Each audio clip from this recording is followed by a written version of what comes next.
Welcome back to another episode of Built and Backed. Joining me today is Anita Ly, who began her career as a scientist in the pharmaceutical industry before pivoting into entrepreneurship and venture capital.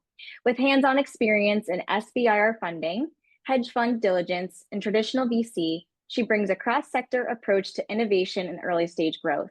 She's built accelerator programs from the ground up, worked side by side with founders to secure funding, and helped companies raise over $5 million while scaling operations in emerging markets. Based in Oklahoma City, Anita is passionate about building inclusive, founder first ecosystems that turn bold ideas into reality. Anita, welcome to the show. Thank you so much, Ashley, for having me. I'm excited to share my story. Yes, and I'm excited to have you here. And I think from what I've read in your bio, you have a really interesting background starting in the pharmaceutical industry before getting into where you are today. And so that's where I'd love to start with this is have you share with our listeners more about who you are and what you do. Yeah, so I'm currently based in Oklahoma City. I've been here for 8 years now, but I actually grew up in the Bay Area. So, as you can imagine, the industries that kind of dominate there are the biotechs, the tech industry, of course, and just being part of venture capital. So I started off my career path in pharmaceuticals. I grew up always wanting to either get in the medical field or something in that realm. And I really enjoy just life sciences and kind of analyzing problems and trying to come up with solutions. So that was kind of where I started. But kind of towards the end of that experience, I was really thirsting for kind of more challenges. So that ended up bringing me out to Oklahoma, where I started my PhD program in biochemistry at the University of Oklahoma. And about a semester in, there was a new program that launched out of the university that basically was seeking someone who had a STEM background that also was interested in entrepreneurship. And I took that as a part-time role and really opened the doors to startups, entrepreneurship, and like working with founders. And that was kind of the launch point for me to realizing that my passion actually sits with understanding founder problems and how to kind of help guide them through the process of commercialization. Mhm. And that is amazing to hear about how you went out there for your PhD and then ended up getting this part-time role. And you're like, actually, I think this is the path that I'd like to go down. Yeah, I think it's a really interesting kind of perspective to have because for founders, we're always telling them to be open to pivoting. And one of the hardest things is to relate to that. So I think my experience of having to pivot, not just my academic career, but also my kind of career goals from what I've set since I was a child, was a really hard decision, but ultimately led to really, really like following my passion led to really great things. Oh, absolutely. And I'm glad that you brought up that point about pivoting because, like you said, it's so true to be able to adapt and pivot when needed. And so I'm curious to hear more about what that was like for you, just being able to switch gears and any challenges that you might have faced with that. Oh my gosh, so many challenges. I think the stereotypes behind academia were really true for Mhm. me in that experience. I knew going into my PhD that I did not want to be a professor. And that's one of the largest reasons why you would even do something like that. So, like from the get go, I knew I wanted to go back into industry and kind of do work there.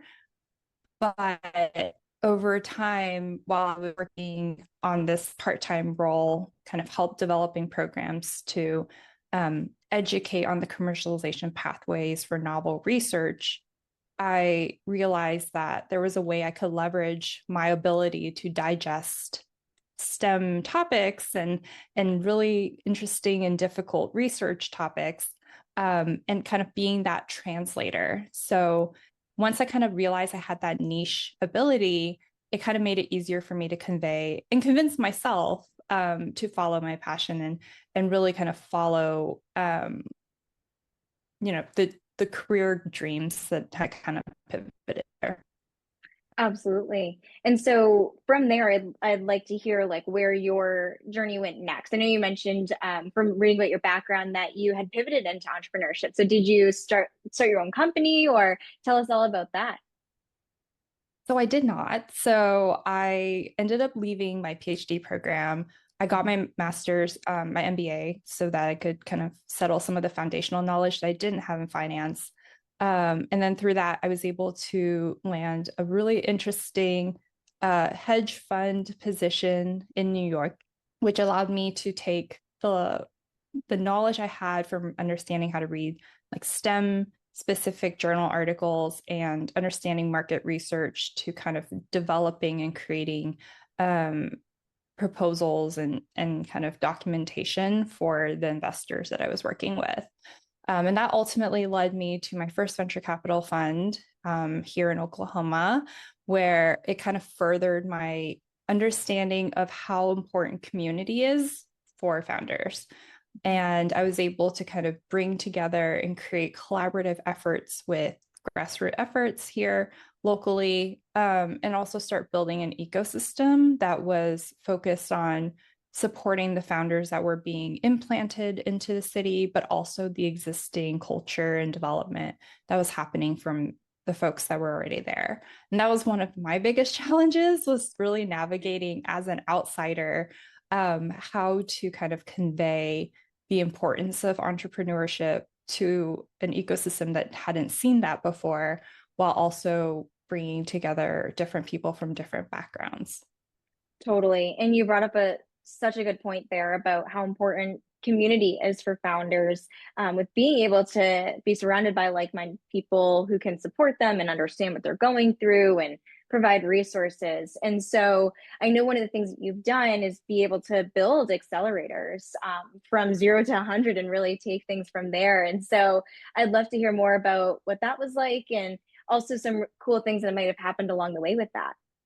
Yeah. So after I kind of did the venture capital stuff, there was an opportunity for me to move back to Oklahoma City to kind of stand up a new market for generator here in Oklahoma City. And during that process, it was interesting because there had already been different programs that were developing, doing similar work, whether it's an incubator or very early stage accelerator.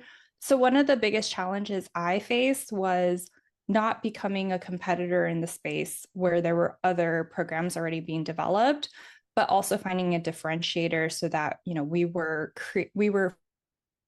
filling a gap in a niche that was available in the market. That was important to me because I wanted to create a pipeline for founders and not necessarily create conflict and competition that should not exist in such a small ecosystem already. And during the 3 years that we operated in Oklahoma City, we invested in 24 different companies that all brought kind of value back to the state. So whether these were companies based in Oklahoma or relocated to Oklahoma, or were able to show longevity, whether it's through their customer base or partnerships that they developed. And that was something that was really important to us as an organization, but me specifically, that we were really focusing our investment thesis on the supporting piece of Oklahoma. Absolutely. And that's amazing that through what you had built, you were able to not only support these founders and support these startups, but also, like you shared, be able to contribute directly to the local economy of Oklahoma and be able to build that up and have a win-win situation for both groups of people. Mm-hmm. Yeah, that was definitely something important to me. I honestly would not have guessed that was kind of what my passion would have been when I first moved here. Yeah. But I think there's a kind of a magnetism that exists that kind of sucks you in. You kind of see the heart and like the passion from all the founders that are being born out of Oklahoma, and you just really want to naturally like be part of their journey. Absolutely. And if you're comfortable sharing, I mean, I think you brought up a good point here about like having that differentiator and building an accelerator that doesn't directly compete with others. Could you talk more about like what that differentiator was or what you did that had kind of like a parallel mission, I'd say, to these accelerators without necessarily wanting to pull away from the other founders? Yeah, I think a lot of the programs that had already existed were really focused on the kind of pre-accelerator stage. Like a lot of companies coming out of Oklahoma have really great ideas. Maybe they've started, building some semblance of a business plan, but there wasn't really a continuation in the pipeline. So I think that's kind of where I decided to insert ourselves, was finding that gap between companies that had already started developing an MVP, but we're not quite ready yet for institutional investments or maybe even angel investments. So that was kind of the little gap that I was able to figure out. And that's kind of what separated us. And it worked out really well because, again, we fell into the pipeline as opposed to competed with what already existed.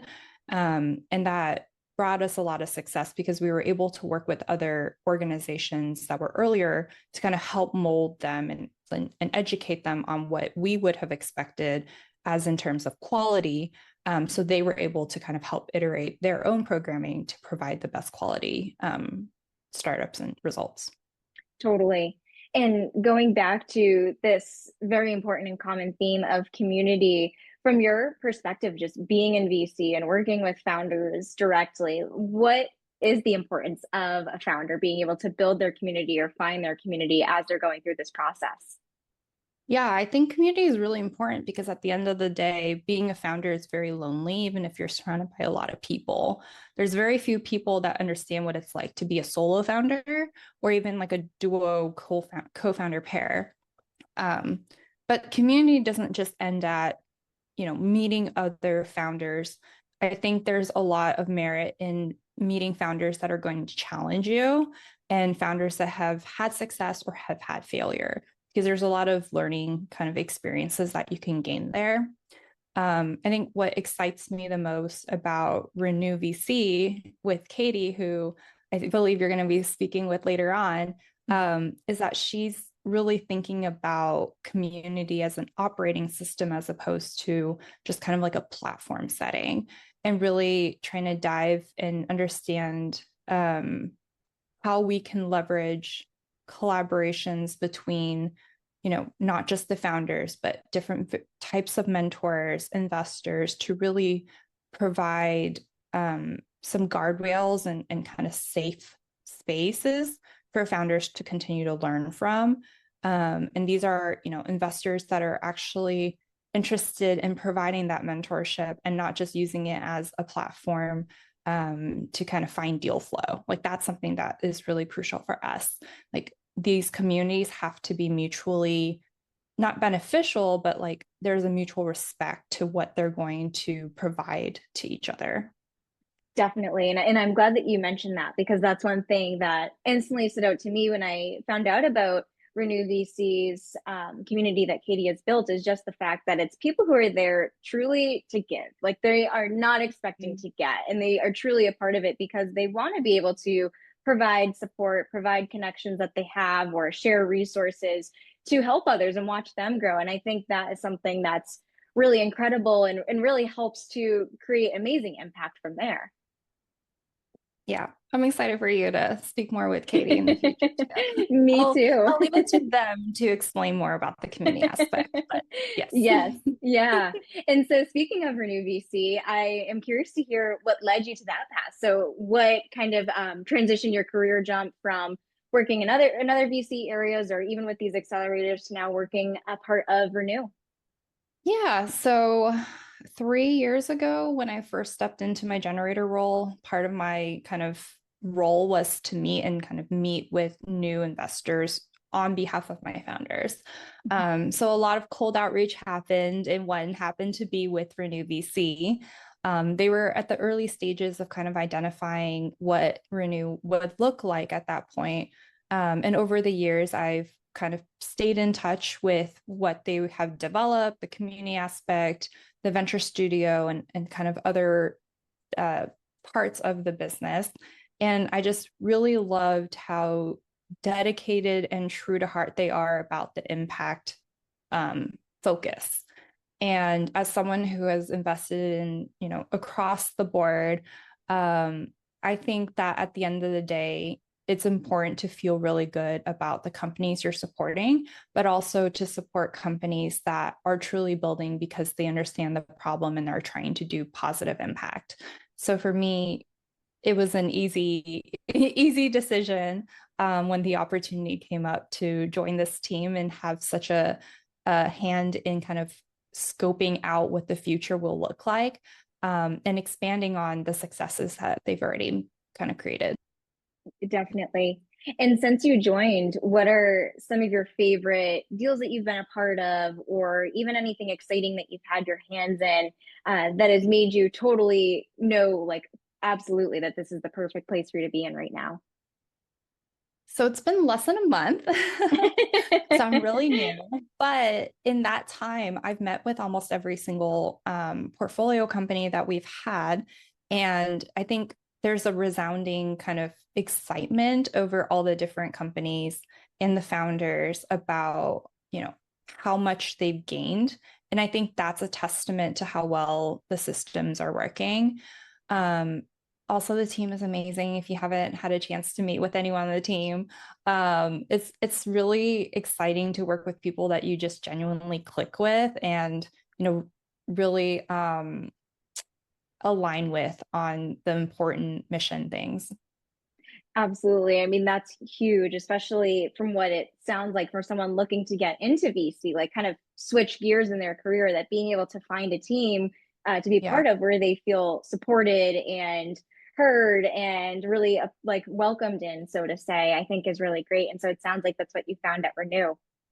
Yeah, I agree. I think for anyone who is looking to kind of get into VC, I think there's an aspect of that a lot of people might not think about, but the people that you're working with, the team, it's crucial, because you are spending so much time doing diligence with them and talking about strategy, that if the topics are interesting but the people are not, it's going to be a really tough time. Yeah, that's true. Like having that, I guess culture is the best way to put it. Having that culture that makes you feel as you're going through all these long hours, going through, like you said, the more tedious or difficult parts of the role, that having a team that really supports you through that and makes you excited to be there is huge. Yes. And you gave a good piece of advice there about anyone who's looking to get into VC to really focus on the team that they'd be a part of. Is there any other advice that you would give in that capacity from what you've learned and been able to have success with? I'd say do your own diligence. We tell founders to do diligence and investors to diligence, but I think it's important for you yourself.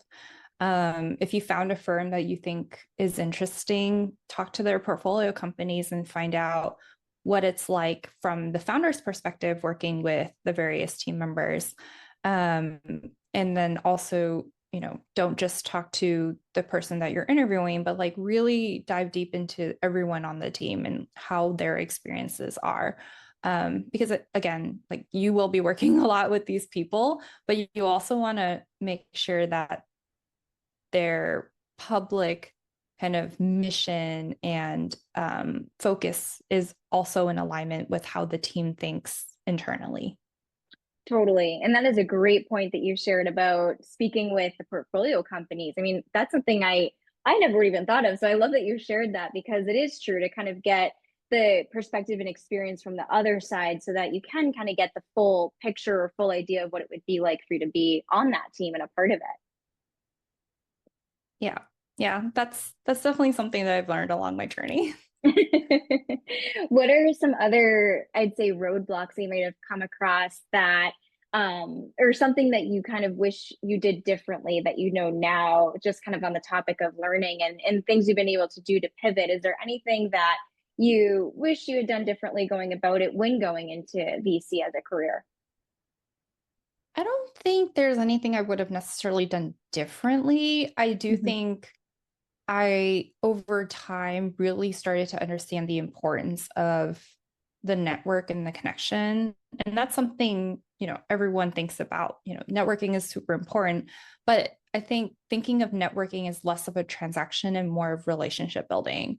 is something that I had to hone my skills in on, and like really just everyone is the person, and treating everyone that you're meeting as an individual and a person is important.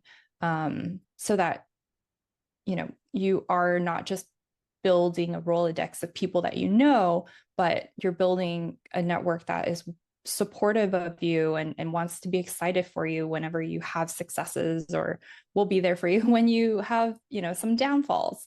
Mhm. I think that has been really crucial to me getting to the step that I'm at right now. I Mhm. think a lot of the opportunities that came for me over the years would not have happened if I didn't have such a strong network that believed in me as a person first and foremost. Oh, 100%. And you just shared a quote that was so good that I was like, I need to jot this down. And it is to think of networking as less of a transaction and more of relationship building. So true. I mean, thinking about going back to what you were talking about earlier, giving instead of expecting to get, and really focusing on like these people that I'm meeting, how can we come together and mutually support one another? Or what can I do for them that will help them move the needle and what they're building or what they're working on. And I think that is such a good perspective and mindset for people to have as they go and work on building their connections and increasing their networking opportunities. Thanks for calling that out. I love it. It was so good. I was like, I have to reiterate that because it's such a good point.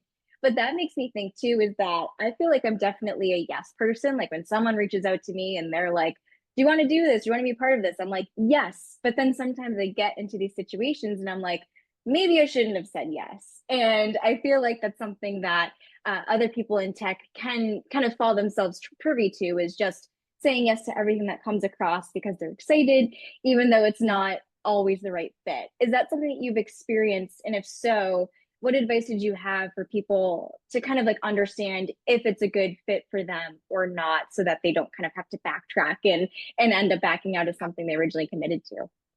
That's a really great point and a good question. I would say yes, I absolutely did fall into that, where I think as a younger female voice in the space that is traditionally very male dominated, you do have a tendency to say yes to everything because you want to prove your worth. And that is a habit that I'm still working on, boundaries, right? Um, I guess my biggest advice is, really sitting down with yourself and understanding what your personal milestones and goals are. And if these short-term projects or favors or whatever it is that are being asked of you, how well do they fit into that? Are they going to actually contribute to the long-term goals? Is it worth the time that you're investing? Or are you simply doing it because you're trying to please someone or placate someone?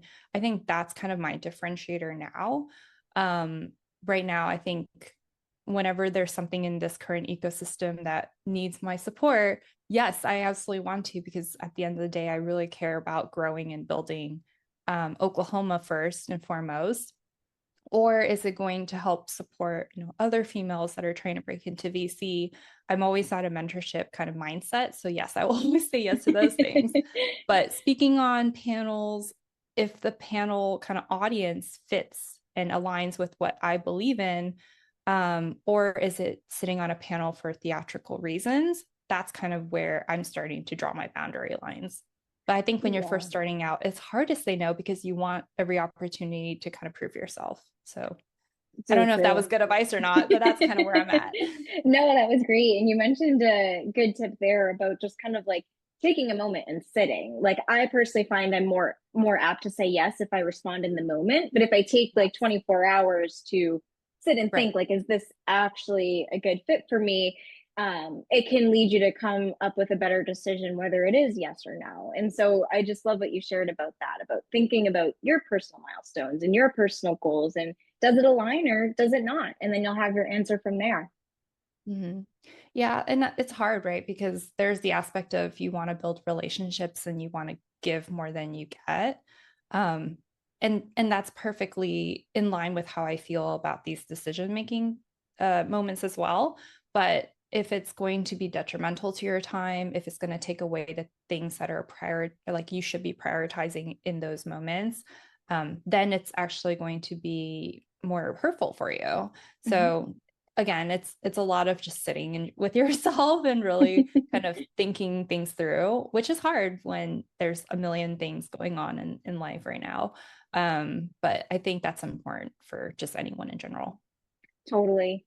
And on the topic of support, one thing you've mentioned a few times that I'd love to dive deeper into is the work that you're doing supporting Oklahoma. And so I would love you to talk about why founders should build in Oklahoma, why people should invest in and support founders who are building in Oklahoma. Like, tell us all about the state and what makes it so great. Yeah, I'm happy to. I will say with Renew VC, we operate all over the country. So there is no geographical kind of focus. But of course, since I'm here and I've dedicated the last 8 years of my life here, is a kind of sweet spot for me. I would say Oklahoma is kind of one of those overlooked states in general, right? When you think of Oklahoma, your kind of first few thoughts are football, or oil and gas, which traditionally is very true. And I think there has been a really significant push from the government and private partnerships to really hone into the future with entrepreneurship and innovation. So the state has done a really great job of providing grant opportunities for founders.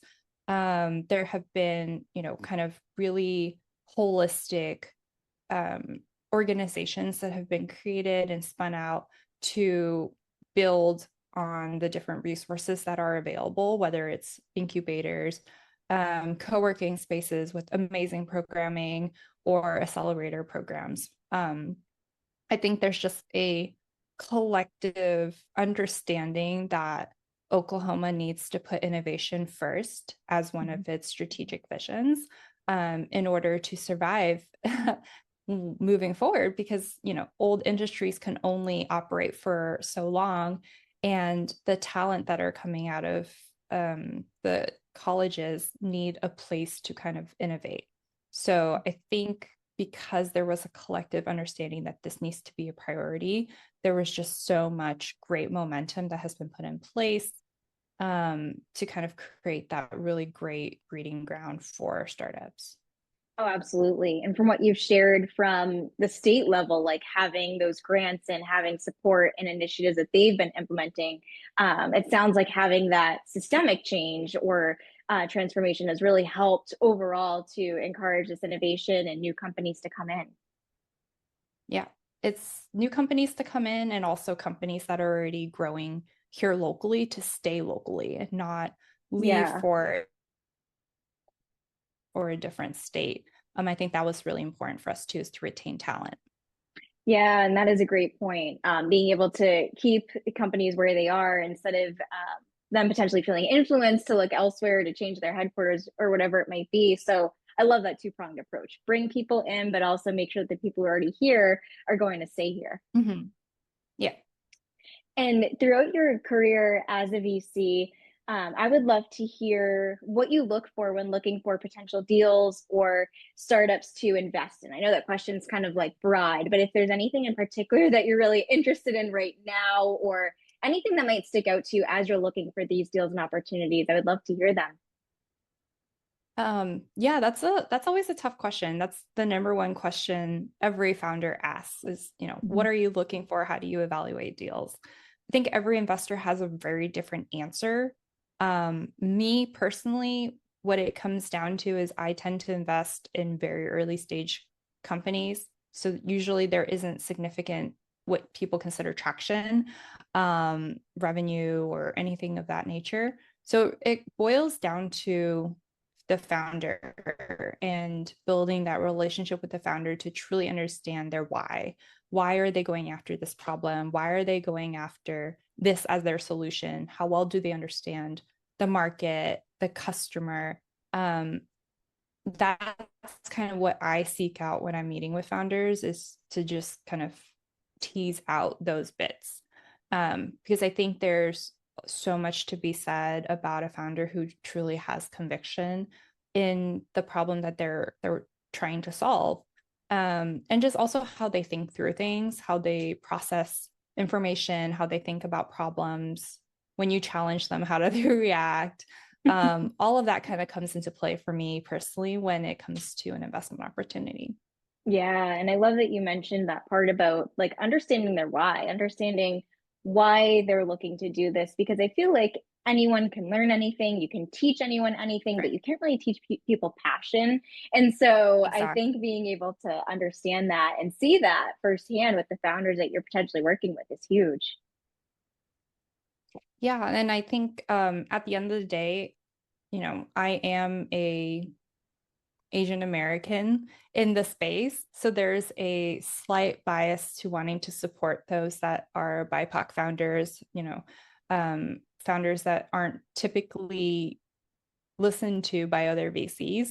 And it aligns a lot with what Renew is seeking out too. There's a lot of the not only finding impact focused founders, but also founders that come from demographics that aren't traditionally invested in.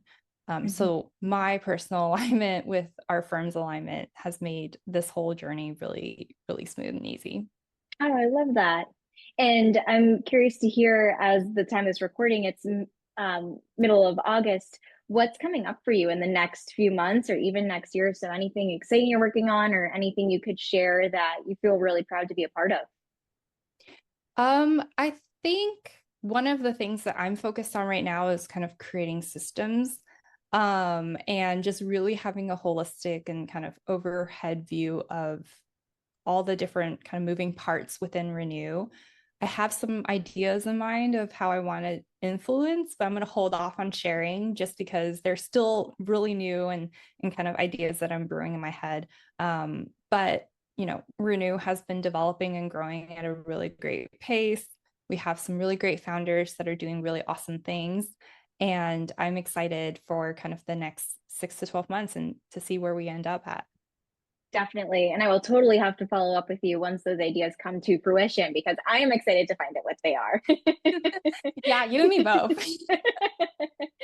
And now, one of my favorite questions to ask our guests is I would love you to give a shout out to anyone in tech who's doing something cool right now that you're admiring and just feel totally inspired Yes, that was a really hard question because by. I can go Prob- so many different I was gonna say, ways. probably hard for you to choose just one, like to narrow it down. Yes, exactly. But I guess I'll say the founder that comes to mind, her name is Devika Saran. She's actually one of our venture studio founders right now. And she has created Soul, it's SOAL. And that's going to be a new and innovative way for folks to kind of engage, connect, and discover new artwork from like emerging artists around the world.